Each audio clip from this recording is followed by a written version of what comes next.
Shkolla Artistike Prënkjakova në Shkodër ka festuar sot 65 vjetorin e themelimit të saj. Me këtë rast u organizua një koncert festiv ku nxënësit interpretuan pjesë të ndryshme muzikore. Drejtori i shkollës Anton Kaftalli u shpreh se ndër vite kjo shkollë ka nxjerrë shumë talente, ndërsa theksoi se aktivitetet festive do të vijojnë edhe në muajt në vazhdim. Data është pak evazive, flitet me 17 janar, është hap shkolla, flitet dikon me 22 janar. Po ne i referon në muajit janar që shkolla muzikës në 61-shin ka fillu klasën e parë me 25 nxënës. 61 deri 2026 në 65, sikur një talent kishte përgatit në vjetë, i ka pru shqiptarisë 65 talente.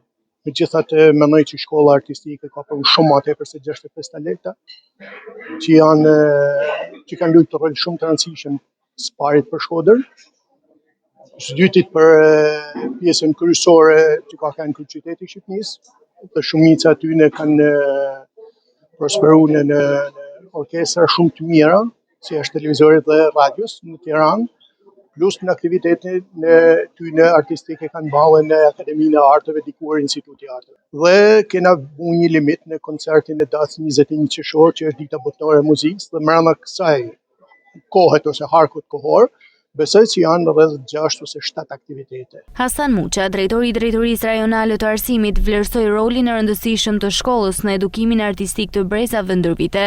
Ai përcolli një mesazh motivues për të rinjt dhe mësuesit. Unë kam dikirje, njësoj dhe se cilin prish. Krenorën e dhe shkartjere të juan, po në në tjetër, mos harroni. Tingujt e këtyre vekave muzikore, i shënderonin ting i shpresë, sepse këtu vindet për herë parë tingujt e simfonisë jetës. Një mesazh kam për ju mësues.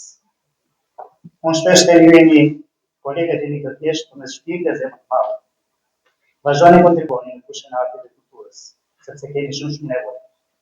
Mundoni që krijoni modele sa më të denja në mënyrë që buzëqeshja, dashuria, mirësia të vizitorijë jo vetëm në nesër, jo vetëm në institucionet arsimore, po kudo ku ju shkeli dhe kudo ku ju rini. Shkolla Muzikës Prënkjakova vijon të mbetet një nga institucionet më të rëndësishme të edukimit artistik në Shkodër.